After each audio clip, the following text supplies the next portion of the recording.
Assalamualaikum warahmatullahi wabarakatuh.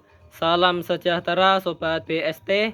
Semoga kita selalu mendapatkan rahmat, kebaikan, keberkahan, kesehatan, dan perlindungan dari Allah Subhanahu wa Ta'ala. Pada kesempatan kali ini saya akan membahas mengenai cara penyapihan pedet. Karena dalam menyapih pedet tidak bisa asal-asalan dan kita harus melakukannya dengan baik agar pedet tidak mengalami stres, pedet tidak mengalami stagnan dalam pertumbuhannya atau kekerdilan, dan pedet tidak mengalami perut buncit. Dan apa yang saya sampaikan nanti itu berdasarkan pengalaman saya, yang mana dulu saya pernah ketika pasca menyapih pedet yang saya sapi itu justru pertumbuhannya tidak bisa maksimal, pertumbuhannya terganggu, ada juga yang perutnya buncit, dan ada juga yang stres. Jadi dalam penyapihan pedet memang harus dilakukan sebaik mungkin Sobat BST, guna nantinya pertumbuhan pedet yang kita sapi itu tetap bagus, tetap maksimal, dan kita mendapatkan apa yang kita harapkan tentunya. Untuk usia pedet yang saya sapi ini, ada di depan saya ada pedet betina simental, ini usianya 6 bulan. Jadi 6 bulan ini akhirnya saya melakukan penyapihan. Karena apa? Karena untuk pedet ini seringkali menunggangi sapi-sapi yang lain Sobat BST. Dan itu ketika sapi pedet ini menunggangi sapi-sapi yang lain, ada resiko yang dapat terjadi, bahwasanya ketika ditunggangi tentu bisa menyebabkan sapi yang ditunggangi ambruk, bahkan mengalami pincang, patah kaki, dan lain sebagainya. Jadi nauzubillah, semoga tidak terjadi. Maka dari itu kita perlu melakukan upaya-upaya agar hal-hal yang tidak kita inginkan atau hal-hal buruk itu tidak terjadi. Jadi untuk pedet simental betina yang saya sapi ini usianya sekarang 6 bulan. Dan untuk umur atau usia pedet ideal di sapi berkisar 5-8 bulan. Kalau dari saya bisa dilakukan penyapihan pada pedet di usia 5-8 bulan. Karena di usia mulai dari 5 bulan itu untuk metabolisme atau rumen dari si pedet sudah berkembang baik dan mendekati metabolisme sapi dewasa Sobat BST. Jadi seperti itu. Langsung saja pada pembahasan kali ini mengenai cara penyapihan pedet.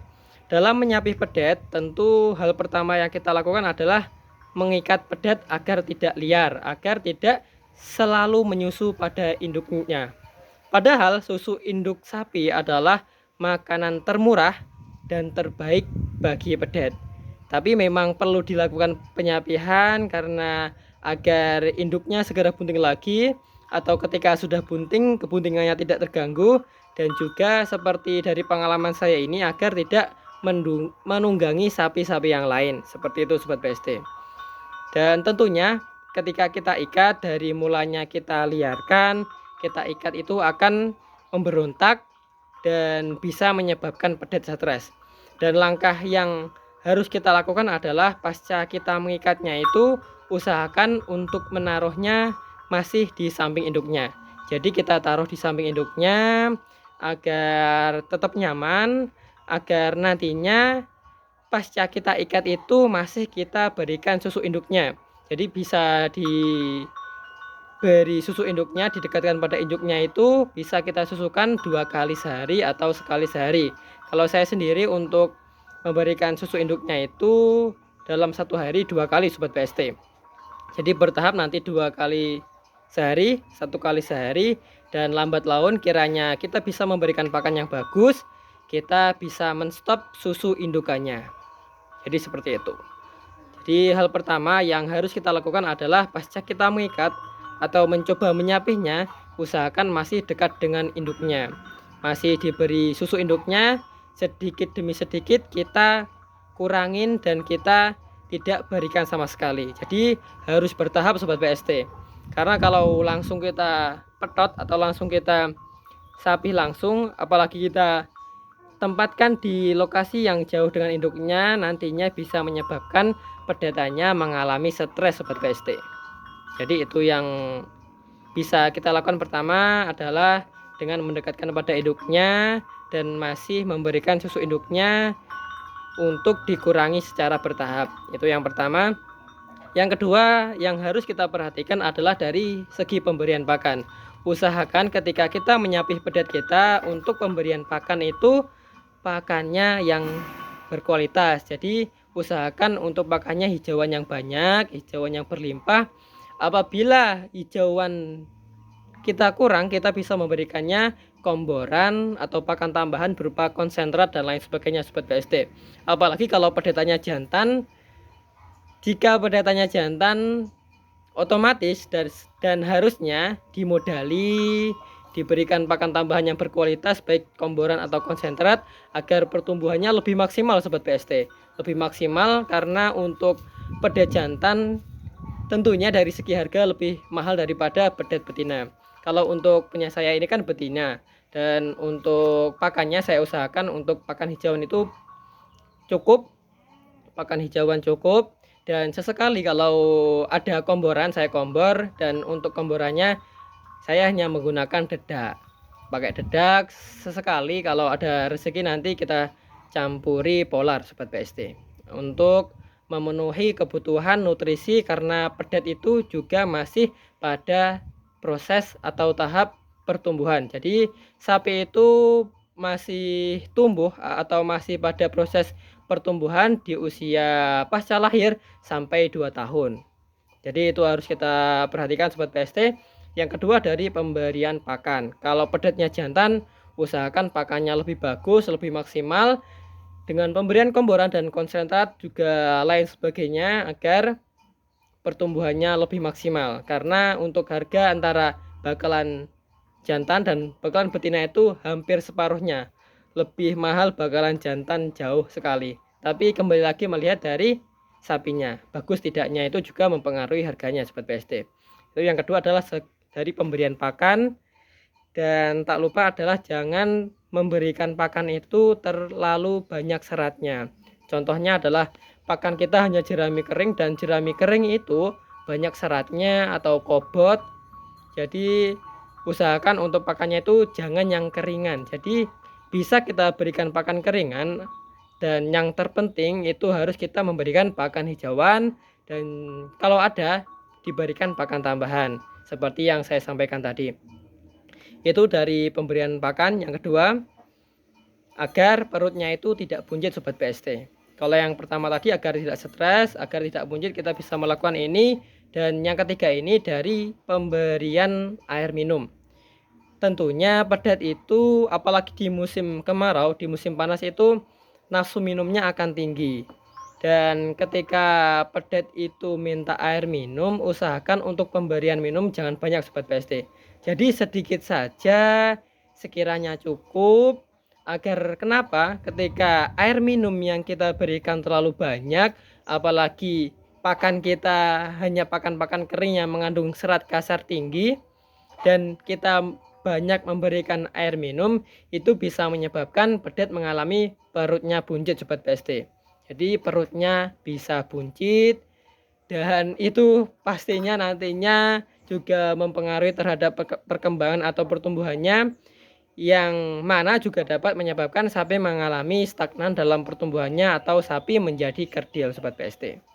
Jadi untuk manajemen pakan dan manajemen minum ini sangat penting sekali dari segi pemberian pakan, pemberian minuman, apalagi juga pemberian komboran. Kalau diberikan komboran, usahakan itu komborannya yang kering atau komboran yang kental. Jadi jangan banyak airnya Sobat BSD. Itu poin ketiga. Poin keempat, usahakan ketika kita menyapih pedet, kita tidak lupa untuk memberikan obat cacing Sobat BSD. Jadi obat cacing ini sangat penting sekali, apalagi masih pada tahap pertumbuhan. Apabila sapi terkena cacingan, metabolismenya akan terganggu. Nutrisi dari pakan yang kita berikan itu akan terserap oleh cacing, sehingga pedet kita buncit dan kerdil lagi. Itu adalah hal-hal pokok yang harus kita pahami, dan lebih baik kita mencegah daripada mengobati. Karena ketika pedet atau sapi itu sudah terkena penyakit cacingan, apalagi sudah parah, itu nantinya untuk proses penyembuhannya juga relatif membutuhkan waktu, tenaga, dan juga materi. Dan tentunya itu akan menjadi salah satu kerugian bagi kita. Jadi lebih baik kita mencegah daripada nantinya kita mengobati. Penting sekali Sobat BST. Itu yang keempat adalah dari pemberian obat cacing. Dan yang kelima ini adalah kita perlu memberikan suplemen tambahan pada pedet yang kita sapi. Untuk suplemen kita bisa beli mineral. Kenapa memilih mineral? Karena mineral itu baik sekali untuk pertumbuhan pedet, apalagi pertumbuhan tulang, pertumbuhan bulu, dan lain sebagainya. Di fase pertumbuhan masih membutuhkan kalsium dan magnesium yang cukup, yang dapat kita dapatkan dari mineral. Jadi usahakan diberikan suplemen, bisa mineral, bisa B kompleks untuk meningkatkan nafsu makan dan juga agar menghindari sapi mengalami stres dan kita bisa memberikan multivitamin yang lain. Itu adalah hal-hal yang perlu kita lakukan agar pasca kita melakukan penyapian pada pedet itu tidak mengalami stres, pedet tidak mengalami stagnan dalam pertumbuhannya atau menjadi sapi kerdil, dan yang ketiga adalah agar perutnya tidak buncit. Dan tentunya hal itu semua kita lakukan agar pertumbuhan dari pedet yang kita sapi itu bisa tetap maksimal Sobat BST. Jadi itu adalah hal-hal penting yang harus kita lakukan, harus kita perhatikan guna kita mendapatkan hasil yang maksimal dari kita menjalankan breeding sapi. Dan kalau saran dari saya, misalnya ingin dijual itu alangkah baiknya dijual ketika usianya 8 bulanan lah. 8 bulan pasca dikeluh bisa dijual, karena untuk sapi bakalan usia bawah 1 tahun itu saya rasa harganya lebih bagus, dan untuk sapinya juga masih terlihat bagus karena masih baru sapi. Beda lagi kalau kita penyapiannya buruk, manajemen sapinya buruk, itu nantinya sapi justru yang mulanya hanya dari susu induknya itu bisa terlihat ginuk-ginuk, bagus, klimis, nyenengke, tapi setelah kita sapi justru malah kurus. Itu kan akan menjadi kerugian tersendiri bagi kita. Jadi untuk penjualan bisa dilakukan di usia 8 sampai 10 bulan lah. Itu harganya masih bagus-bagusnya kalau di sini dan dari pengalaman saya. Dan dulu untuk penjualan itu saya seringkali di usia itu.